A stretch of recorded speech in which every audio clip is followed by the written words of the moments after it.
E aqui voltando, porque a última parte eu senti que ficou corrido e eu não queria fazer tão corrido assim, mas o tempo do vídeo estava acabando por causa da memória, eu não apaguei a memória aqui do vídeo.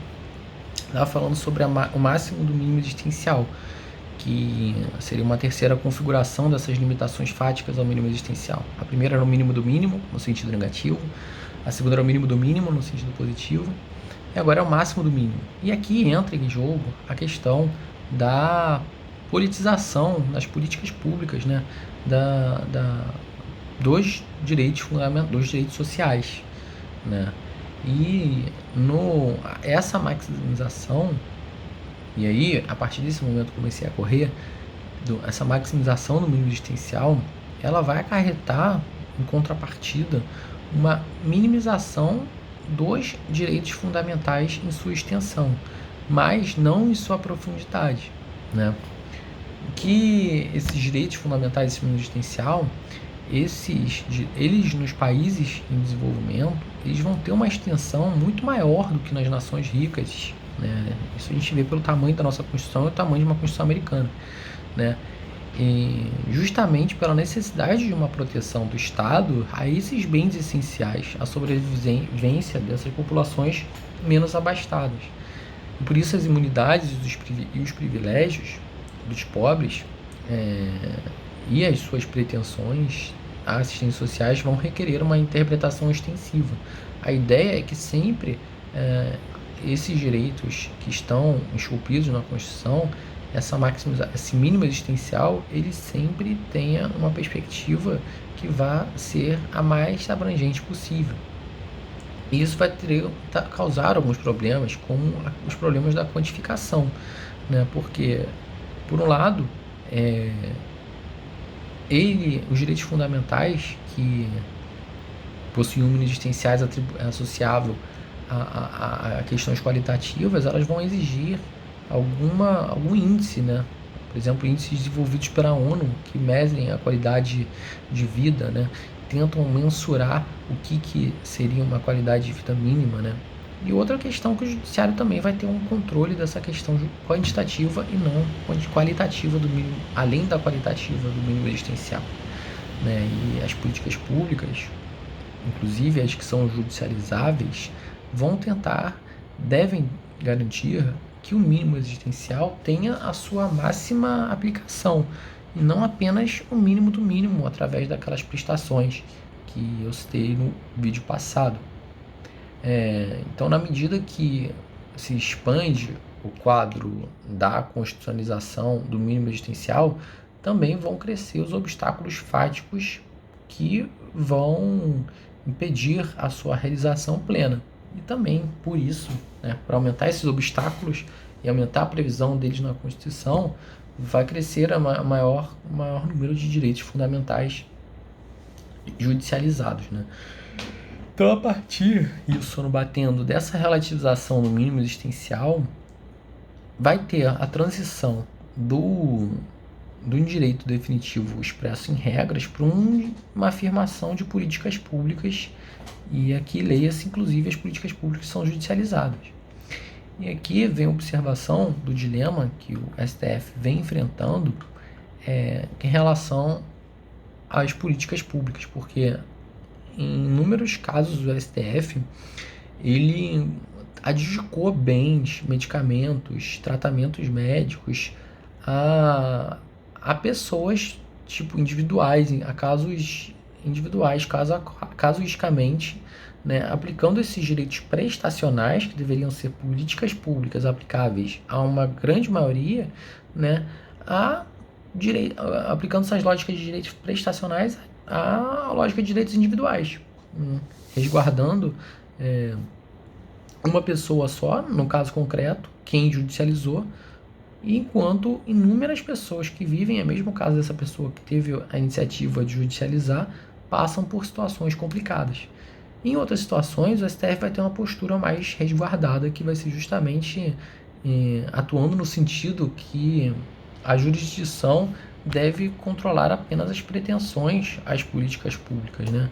No caso aqui, a própria lei orçamentária em controle concreto, em controle abstrato, perdão, nas ADIs, né? E aí isso seria uma pretensão, porque está no orçamento e o Poder Executivo não teria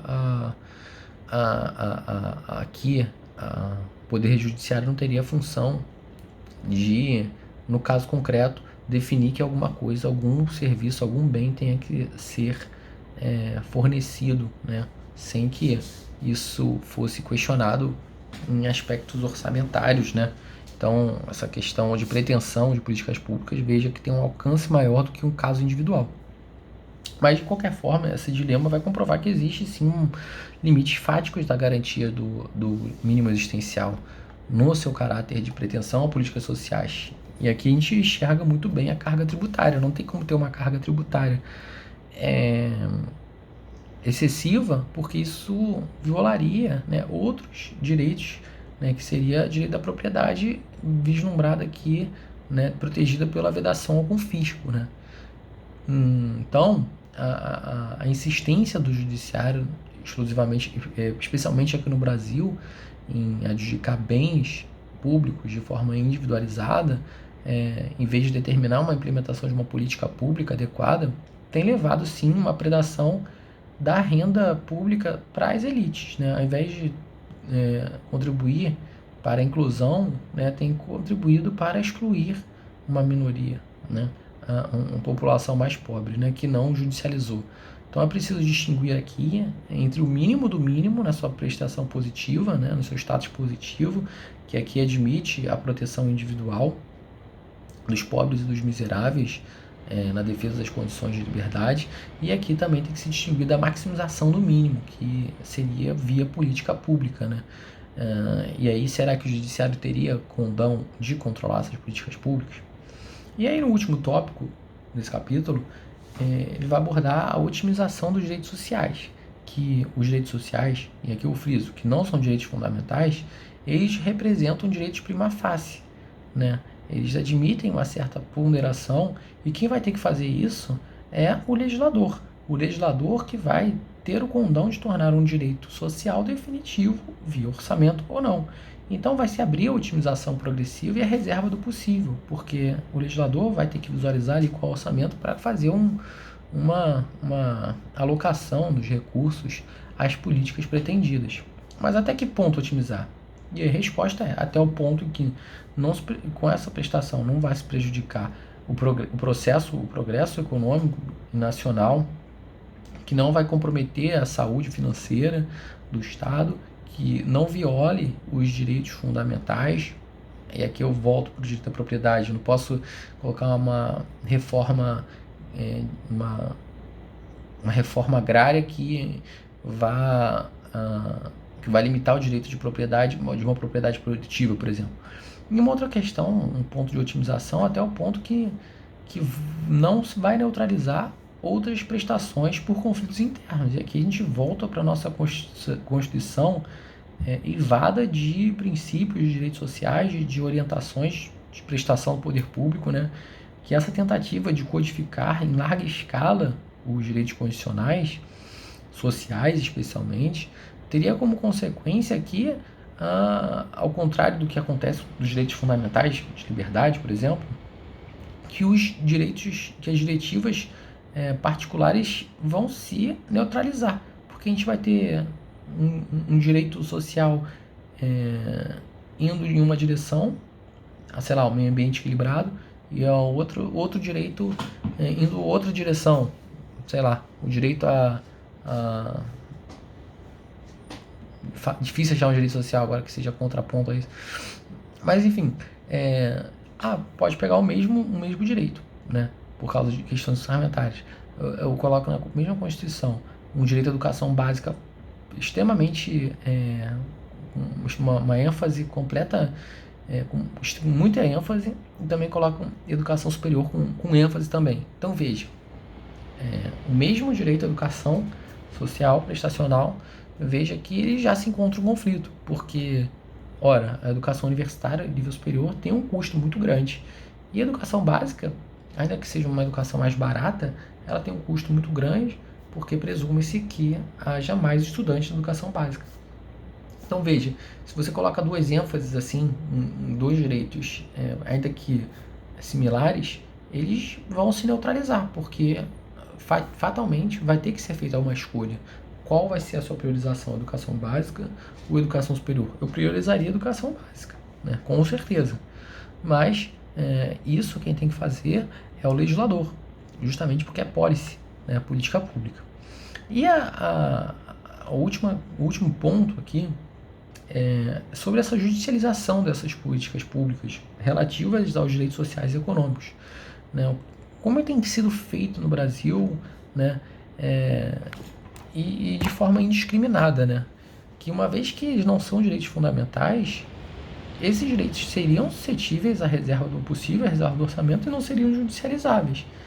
Mas, e justamente, o grande problema da judicialização desses direitos é um caráter antidemocrático, porque por uma minoria, que seriam os juízes, decidiriam qual seria o caminho desses direitos prestacionais. Então, tais direitos, Lobo Torres fala que deveriam ser afirmados via eleição, via legislativo, via democracia, né? Cada partido político ali eleito, cada político eleito faria um programa de governo que você, de antemão, antes de votar, saberia o que seria priorizado. E a maioria decidiria. Né? Então, esses direitos sociais dependeriam, né, de argumento de policy. E não são trunfos contra a maioria, como os direitos fundamentais o são, né? Mas, e por isso é perigoso que o judiciário enverede por esses caminhos, né? Então, ainda mais por decisões casuísticas que o judiciário toma, que isso agrava ainda mais as desigualdades entre as pessoas, porque aquela decisão ali vai ter eficácia inter partes, né? E aí, é uma salvação ou uma perdição dos direitos humanos, essa judicialização, né? E vai depender de que modo está sendo feito, né? Essa judicialização ela pode conduzir tanto a salvação quanto a perdição dos direitos humanos. Se a judicialização for restrita à afirmação dos direitos fundamentais e vai ser focalizado no atingimento das políticas, dos interesses dos mais pobres, né, aí a judicialização dessas políticas orçamentárias vai poder sim conduzir uma modificação desse nosso meio, contribuindo para uma maior inclusão social, reduzindo a exclusão, né? Por outro lado, se essa judicialização, né, for cooptada pelas elites, né, que são as pessoas que vão ter maiores recursos, maiores meios para judicializar, né, aí haverá uma maior desigualdade, já que os pobres não teriam esses atributos de recursos financeiros, até intelectuais, ou de saber que direito é dele ou não, né? Então não ia requerer aos órgãos judiciários os direitos das prestações sociais. E isso contribuiria então para uma maior perdição, digamos assim, dos direitos humanos, já que as garantias seriam garantidas para as elites e não para os mais pobres. Então, aqui finalizo o vídeo com mais calma, né? Querendo passar o que eu tinha para passar. Então é isso. Conclusão, acho que desse capítulo do mínimo existencial com estrutura normativa fica nesse embate, assim, quem decide o que é direito fundamental ou não. E ele abre espaço tanto para o legislador decidir o que tem que ser feito, quanto para o judiciário, para a jurisdição dos tribunais constitucionais reafirmarem o que são direitos fundamentais e não deixarem que o mínimo existencial seja violado, né? Seja por uma omissão legislativa, seja por uma omissão do Poder Executivo. Então o Poder Judiciário tem sim a sua função para resguardar esses direitos. O que não pode é extrapolar nessa função. E ainda, nesse finalzinho de capítulo, fica evidente esse judiciário com essa função, com essa consequência de, ao adjudicar caso a caso, né, vai favorecer as elites, né, e não os mais pobres. E isso contribuiria ainda mais para as desigualdades sociais. Então, boa noite.